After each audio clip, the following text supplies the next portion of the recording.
Y'all, I need you to lean in today because what I'm about to say might just shift the way you look at your life. When I read about Esther, I see a young woman who wasn't born into royalty, but God positioned her in the palace. She didn't get there because of luck. She got there because God had a plan. Y'all, Esther chapter 4, verse 14 states, who knows if perhaps you were made queen for just such a time as this? She had to choose to stay silent or step into destiny. And when she said yes, an entire nation was saved. Ooh, but then came Job, a man who had everything and in a moment lost it all. I'm talking family, wealth, health. Yet Job said in chapter 1, verse 21, the Lord gave me what I had, and the Lord has taken it away. Praise the name of the Lord. That's not weakness, y'all. That's spiritual strength. Job's story tells me that your current season of loss might just be the training ground for your double portion. And then, can't forget about Rahab, a woman with a past so messy that people only knew her by her label, by her title.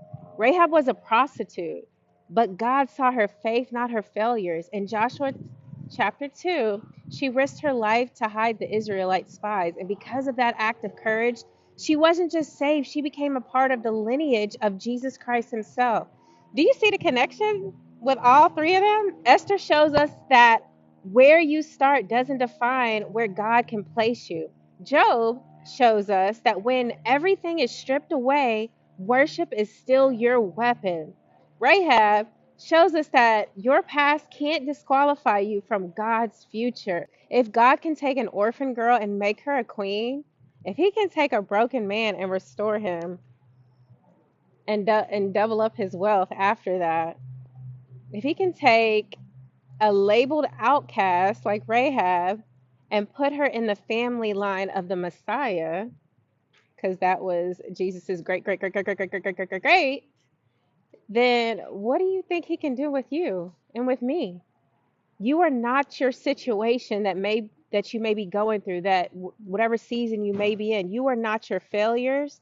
You are not forgotten. You are being positioned, you are being pruned, you are being shaped, you are being molded.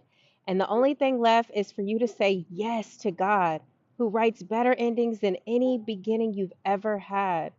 So I just want to encourage you today that don't allow what you see around you in the moment to deter you, to discourage you. Keep your eyes locked in on Jesus. Keep praying, keep worshiping, keep reading your Bible, and just know that there is light at the end of the tunnel, that there is always a rainbow at the end of a storm. And you got this.